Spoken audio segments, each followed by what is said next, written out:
Saya Muhammad Ilyas, saya warlock, warga lokal dari Banyuwangi, khususnya di Malangsari.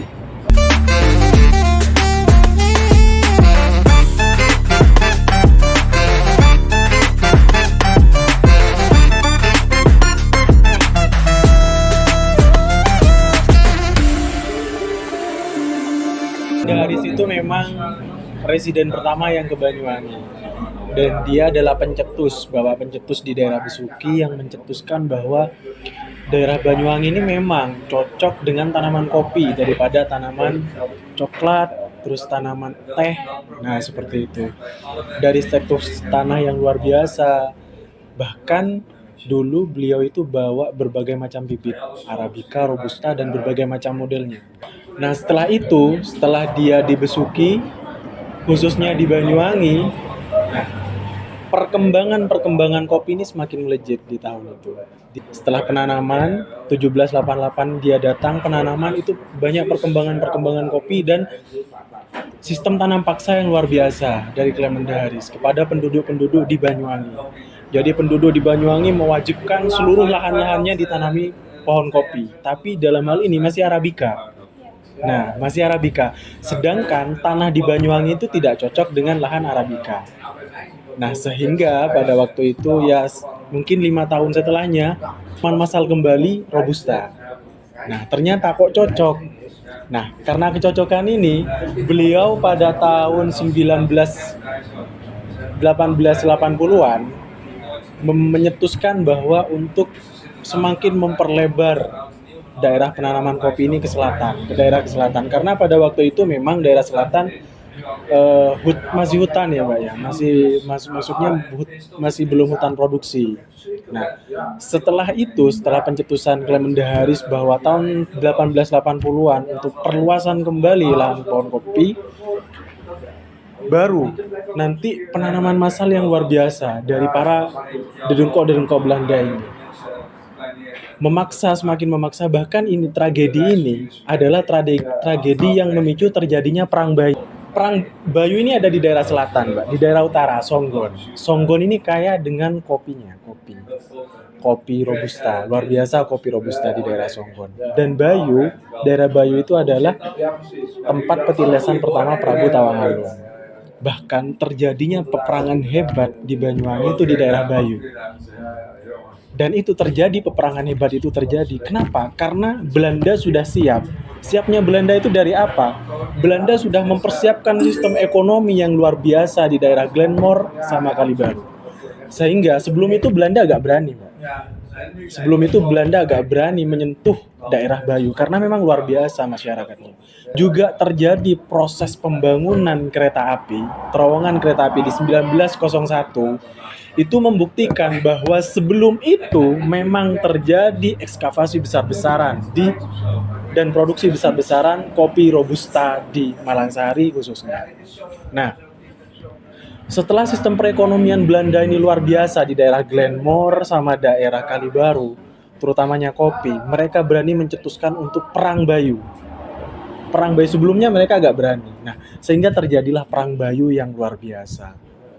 Nah, karena mereka sudah menang di tahun 1880-an ini, Mbak. Karena mereka sudah menang melawan daerah Bayu ini, barulah mereka membangun terowongan yang di 1901 ini baru terrealisasi. Sehingga dengan terbangunnya gerbong-gerbong kereta dan terowongan ini membuktikan bahwa memang sistem perekonomian di Glenmore dan Kalibaru itu luar biasa. Sekarang kita tahu kan bahwa di Kalibaru hanya ada satu stasiun. Di Glenmore bahkan hanya ada satu stasiun yang dipakai, Sumber Wadung. Dan sekarang nggak dipakai. Glenmore nggak punya stasiun sekarang. Langsung ke Kalistail. Nah ya, kenapa kok seperti itu? Padahal dulu di Glenmore ada sekitar 5 stasiun. Di Glenmore. Krikilan, Sumber Wadung, Glenmore-nya sendiri, Kalibaru ini di Kalibaru, terus di daerah Gumitir. Kenapa kok bisa banyak pemberhentian kalau memang ekonomi di daerah sini tidak luar biasa? Nah, seperti itu. Jadilah timbul bahwa memang produksi kopi di sana itu luar biasa di tahun 1901. Jadi ketika jenengan menanyakan bahwa kapan sih produksi yang luar biasa itu terjadi, antara 1880 sampai 1900-an ini, itu terjadi produksi kopi yang luar biasa. Seperti itu asal-usul produksi kopi yang luar biasa. Nah, setelahnya barulah terrealisasi di 1910 ya Mbak ya. Terowongan ini selesai. Seperti itu. Kalau masalah terowongannya. Sebenarnya kan kalau kita lihat kembali dari banyaknya terminal-terminal sama stasiun yang ada yang sekarang sudah tidak dipakai, kan itu membuktikan bahwa minat para investor luar negeri di Eropa dan sebagainya itu memang luar biasa di daerah Glenmore sama California. Iya. Ini berbicara tentang 1910 ya. 1910. Produksi kopi di Malangsari itu mencapai puncak-puncaknya di Belanda pada waktu itu.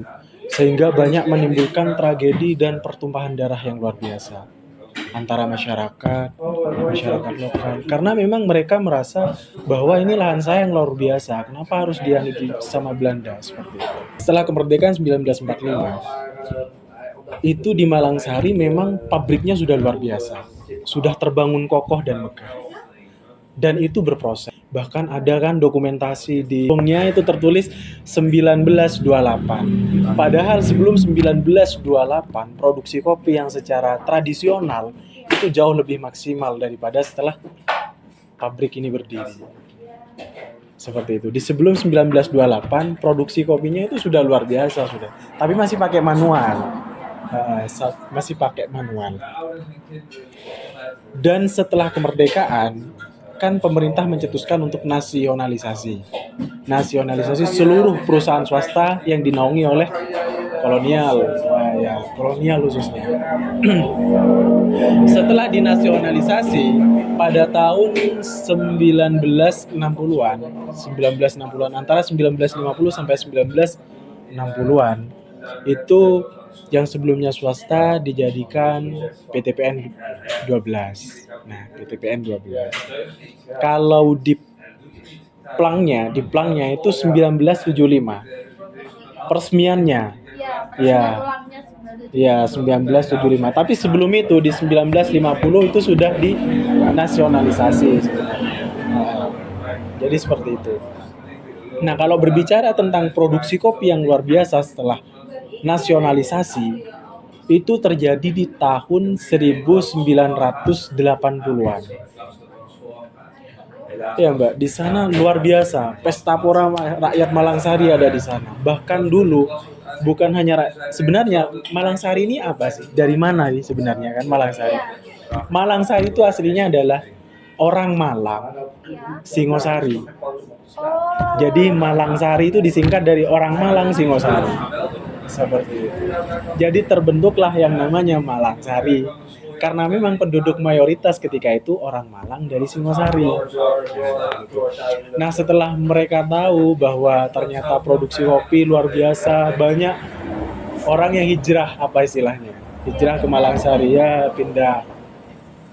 Kalau berbicara tentang produksi yang luar biasa itu di 1980-an di era Soeharto. Ya, di era Soeharto. Luar biasa produksi kopi. Bahkan dulu rakyat Kalibaru ini banyak yang kerja ke sana pakai truk. Setiap pagi ada beratus-ratus ribuan orang bahkan kerja ke Malangsari, PP pakai truk. Ketika itu. Karena memang tidak mampu menampung. Maksudnya rakyatnya tuh gak kuat kerja. Ya, jadinya memang banyak ngambil dari daerah Kalibaru. Kalibaru kan luas, daerah Glenmore juga. Jadi seperti itu. Sampai setiap tahun pesta Malangsari ini luar biasa, Mbak. Dalam satu tahun itu ada 3 pesta. Ada 3 pesta rakyat. Dan pesta paling luar biasa ini biasanya menjelang bulan Agustus. Itu bisa pada zaman itu itu bisa menghabiskan puluhan juta. Pada zaman itu. Zaman itu puluhan juta itu banyak banget. Iya, kalau sekarang kan berapa M kan gitu ya, Mbak. Iya. Bahkan pedagang-pedagang yang dari luar, dari Jember, daerah-daerah mana itu sampai datang ke Malangsari berbondong-bondong sampai pasarnya itu lebarnya sekitar 700 meter. Pasar yang hanya sebentar. Iya, pasar malamnya. sampai menghadirkan para teater-teater yang luar biasa. Nah, sampai di sana itu kalau sampean ke Malangsari itu ada auditorium yang memang khusus buat penampilan teater. Ada. Oke. Tapi sekarang sudah jadi gudang. Nah, sekarang sudah jadi gudang karena memang banyak penurunan lah. Karena kan kalau dulu kita sistemnya semi organik kan, Mbak ya. Ya kalau sekarang kan ya itu kan pakai produk-produk kimia. Kalau berbicara tentang siapa sih tokoh sebenarnya yang pada tahun itu yang ada tuh di Malangsari, itu ada namanya, kalau panggilannya itu Tuan Paris. Ya, Tuan Paris itu dulunya memang ada di Malangsari, meskipun setelah selesai penjajahan Belanda itu ada di Malangsari. Bahkan makamnya ada di Malangsari, makamnya ada Tuan Paris. Cuman sekarang sudah, namanya sudah lama ya Mbak ya. Apalagi kan rakyat kalau dulu kan kayak tidak terlalu mementingkan sejarah. Nah, jadi sehingga patokannya itu kan kalau orang Kristen kan luar biasa dicor dia. Itu sekarang sudah gak ada sudah. Karena memang fanatismenya masyarakat bahwa kalau orang non-Islam itu biasanya di kuburannya banyak perhiasan. Nah, jadi sama rakyat itu dibongkar, didodol. Jadinya sekarang kuburannya itu ya Mbak ya, hanya sekedar tanah-tanah biasa, patokan biasa. Tapi ada sampai sekarang. Kuburan Tuan Paris itu dekat sama pabrik Malangsari. Nah, sekarang masih ada, cuman sudah tertutup sama rumputan-rumputan itu karena memang tidak terawat. Nah, Tuan Paris ini yang menjaga ekosistem di pabrik Malangsari sampai keturunannya saat ini. Jadi keturunannya itu hampir setiap 5 tahun sekali ke Malangsari pasti. Yang dari Belanda. Itu kayak lihat perkembangan apa sih di Malangsari. Ya, seperti itu. Sampai saat ini kita tetap terjalin baik dengan keturunan Tuan Paris ini. Seperti itu. Jadi walaupun Malangsari ini ibaratnya kayak dikelola sama warga asing dari Belanda, tapi hubungannya dengan warga lokal itu Luar masih biasa, terjalin baik banget. Bahkan keturunannya itu banyak yang hafal ke nama-nama warlock yang di Malangsari, yang sesepuh-sesepuh. Seperti itu. Belanda itu menganggap bahwa Malangsari ini cocok dengan Arabica. Nah, setelah kegagalan yang luar biasa di daerah utara, karena kan dulu utara gagal, Arabica gak bisa di daerah sana. Ternyata mereka nyoba di Malangsari, semua lahan beribu-ribu hektar itu ditanami Arabica. Mereka gagal panen otomatis. Gagal lah, gak bisa maksudnya, memang bukan daerahnya. Nah, itu terjadi juga di Malangsari. Kenapa asal-usul Robusta itu bisa di sana? Ya karena itu. Nah, jadinya setelah kegagalan itu baru mereka menanam Robusta. Robusta. Nah, setelah tahu Robusta luar biasa dan sangat cocok dengan Malangsari, mereka antusias sekali seperti itu. Nah, setelah itu Robusta ini ada salah satu brand yang internasional yang menjadi kebanggaan masyarakat Malangsari. Dan internasional dari Malangsari, dan itu hanya ada di Malangsari. Apa itu? Nah, itu namanya Kopi Lanang Malangsari. Jadi Kopi Lanang Malangsari itu sebenarnya apa sih, kan seperti itu. Itu sama-sama kopi Robusta, sama-sama, cuman mereka berkeping satu bijinya. Nah, dulu sejarahnya sama Belanda itu dibuang. Berbiji satu itu dikira kopi rusak. Nah, setelah dinasionalisasi, setelah diteliti demikian rupa, baru bahwa kopi Lanang ini ternyata kualitasnya lebih bagus dari kopi yang lain. Makanya itu menjadi brand ambassador di Malangsari. Seperti itu. Asal mulanya Kopi Lanang Malangsari. Sejauh ini kan saya tahunya kopi Lanang itu yang satu yang gak nyangka kalau semisal dulu di masa Belanda itu pernah disia-siakan. Nah, setelah itu barulah timbul kesadaran, dan melalui penelitian panjang terjadilah brand yang luar biasa yang sekarang sudah ekspor ke sekitar 7 negara kalau tidak salah. Dan itu setiap tahun mereka pasti berlangganan dengan Malangsari. Sampai sekarang 7 negara. Sampai sekarang, bahkan kalau bisa kita itu mau mengembangkan sayapnya kita, mau mengepakkan sayap kita lebih besar lagi. Iya, karena kan sekarang kan banyak kopi shop, banyak pecinta kopi, penikmat kopi yang dari kopi original hingga ke berbagai macam jenis sekarang. Jadi secara tidak langsung itu permintaan dari biji kopi dan lain-lain itu bakalan meningkat. Iya, betul betul. Beberapa informasi yang didapatkan itu kayak harga kopi sendiri yang awalnya hanya sekian ribu sekarang menjadi 3 kali lipat dalam waktu beberapa tahun itu. Iya. Dan kayak tertakaran banget buat petani kopi. Ya, memang luar biasa memang. Cuman kan kita kembali lagi kan seperti apa sistem produksi yang kita pakai kan seperti itu.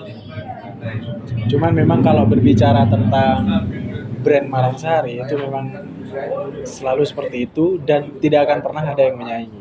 Ya, karena keunggulannya sendiri itu. Karena kan biji kopi sendiri dari apalagi dari jenisnya yang kopi lanang itu kan tidak semua tempat, semua tanah bisa menghasilkan Ya. biji kopi tersebut. Bisa aslinya Mbak, bisa. Cuman rasanya itu beda. Ya, rasanya beda. Rasanya. Setiap tempat kan punya ciri khas sendiri. Ya, Terima kasih Mas Ilyas buat waktunya. ya sama-sama. Dan informasinya sama effortnya juga buat ngumpulin Iya. semua data-datanya.